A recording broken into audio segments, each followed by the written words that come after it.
Gen Z culture में अक्सर सुना है कि बच्चे कहते हैं कि हम रिलीजियस नहीं हैं, हम स्पिरिचुअल हैं। आपको समझना पड़ेगा रिलीजियस और स्पिरिचुअल का क्या अंतर है। स्पिरिचुअलिटी सिखाती है कि आत्मा का परमात्मा से कैसे मिलन हो सकता है।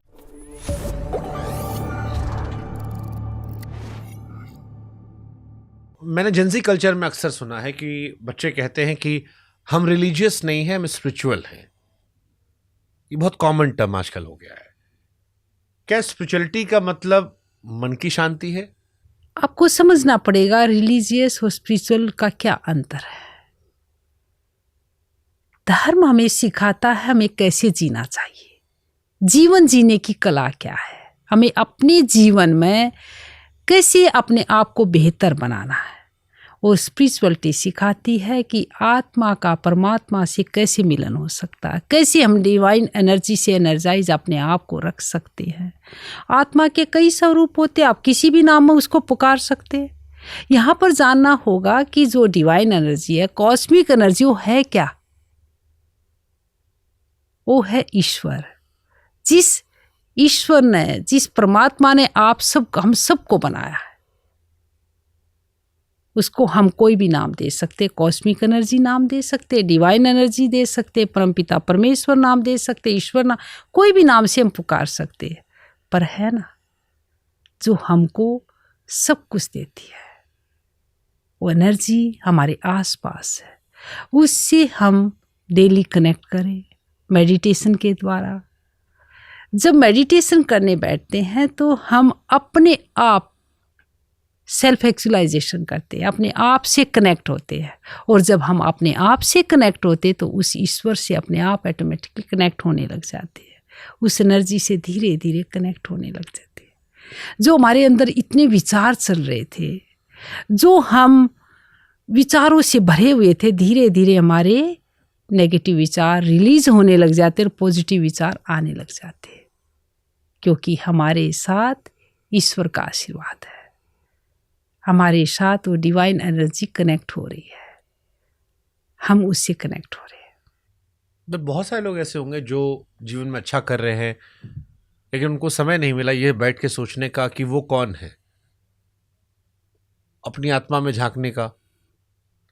करते रहे काम, अच्छा कर रहे हैं लाइफ में, उन्हें लगता है यही खुशियां हैं, पैसा आ रहा है, शादी हो गई, घूम रहे हैं, लड़के बच्चे हो गए, सफल हो गए, अब क्या जरूरत है अंदर बैठ के झांकने की।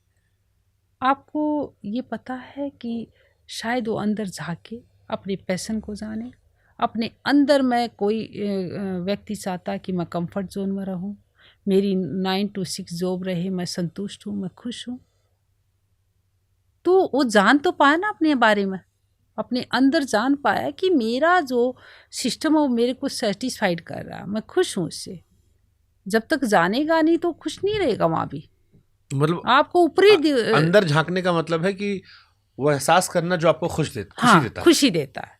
वो एहसास करना कि आप क्या पाना चाहते हो लाइफ में, कैसे रहना चाहते हो, कैसे आप अपने मित्र बनाना चाहते हो, कैसे आप चाहते हो कि मैं इसको करके मैं खुश रहूँगा। कई लोग कंफर्ट जोन में रहना चाहते हैं, ठीक है, वो अपना एटमॉस्फेयर ऐसे बनाते हैं। जैसे आपने कहा कि वो अच्छी जॉब कर रहे हैं, अच्छा पैसा पा रहे हैं और अपनी अच्छी सी फैमिली के साथ टाइम स्पेंड करने, वो उनका दायरा उन्होंने सेट कर रखा है कि हाँ मुझे इसी में खुशी मिलती है। कई लोग कहते हैं मुझे बिजनेस में करने में खुशी मिलती है, मुझे रिस्क लेने में खुशी मिलती है।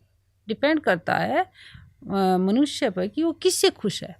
जाना तो अपने आप को जाने बगैर अपनी यात्रा अच्छे से तय नहीं कर सकते। अब जैसे रेलवे में सफ़र कर रहे हो, रेल की टिकट आपने कहाँ तक लेनी है यही नहीं पता तो कैसे सफ़र करोगे, कहाँ उतरना यही नहीं मालूम तो कैसे सफ़र करोगे। ये आपने जैसे पहले जर्नी की बात की, अगर आप किसी भी सफ़र में जा रहे हो उससे पहले आप एक टिकट लेते हो, आपको पता है कि मुझे यहाँ तक जाना है और आप सफ़र कर लेते होता है अच्छे से। ऐसे ही हमारा लाइफ है शुभांकर, कि हमें ये जानना ज़रूरी है कि मुझे चाहिए क्या, मुझे क्या खुशी दे रहा, मेरी लाइफ कैसी होनी चाहिए, ठीक है, और मेरी लाइफ में कितने मुझे रिस्क लेना है या मैं रिस्क लेने से डरता हूँ, वो बहुत ज़रूरी है। तो कोई आदमी जो स्पिरिचुअली अवेक हो चुका है उसमें क्या अंतर दिखाई पड़ेगा एक सामान्य व्यक्ति के मुकाबले? जो अवेक नहीं हुआ है। जो स्पिरिचुअली अवेयर्ड है वो ईश्वर के साथ उसका कनेक्शन है। वो अपने आप को जानकर उस परम सत्ता यानी कि ईश्वर को जान रहा है कि कोई ऐसी एनर्जी है जो मुझे मदद करे, जिसने मुझे बनाया।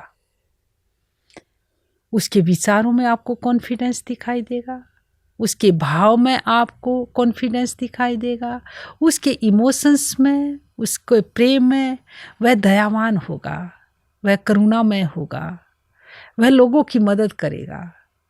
वो कहीं भी जाएगा अपनी पॉजिटिव एनर्जी से उस एटमॉस्फेयर को भर देगा।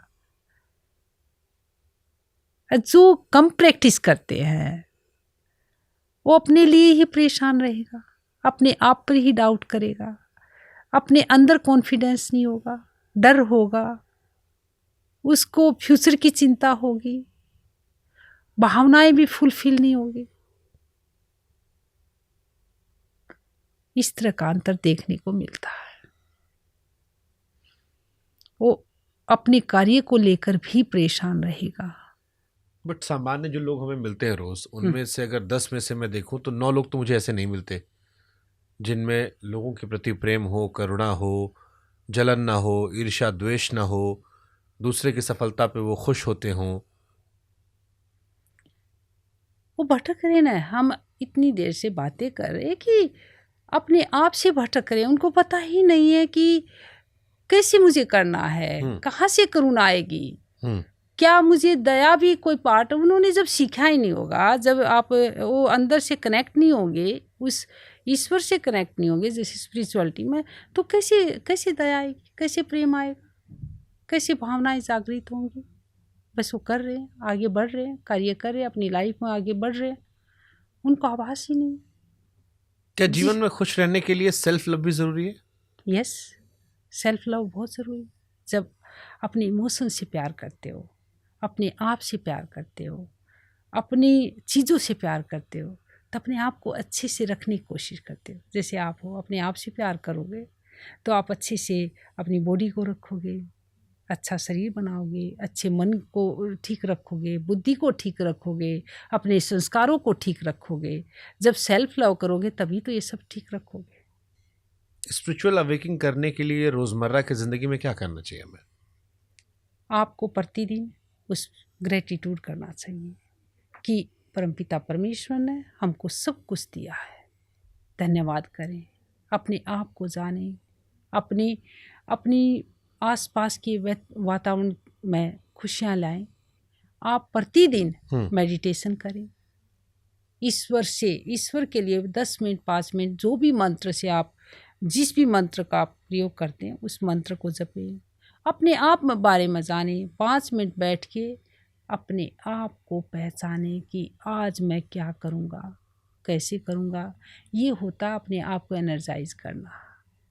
मेडिटेशन करें, मेडिटेशन में किसी भी मंत्र का यूज़ कर सकते हैं या चुपचाप बैठ के अपने आप को देख सकते हो, बहुत ज़रूरी है।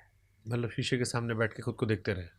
शीशे के सामने क्यों, आप कहीं भी बैठ सकते हो, जहाँ पर आपको कंफर्ट मिले वहीं बैठ सकते हो। खुद को देखना मतलब खुद को देखना, स्वयं की यात्रा करना। खुद को देखना शीशा नहीं बोल रही हूँ, आँखों से नहीं, हाँ, आपके आंतरिक मन की आँखों से देखना। हाँ, स्वयं को देखना यानी कि अपने विचारों को चेक करना, अपने आप को देखना, अपनी भाव को देखना, अपनी पूरी बॉडी को देखना, अपने इंटरनल जो विचार उठ है उन सब को देखना। तो आपको और प्रतिदिन मेडिटेशन करें 15 मिनट, तो आपको अपने आप ऑटोमेटिकली एक एनर्जी मिलेगी।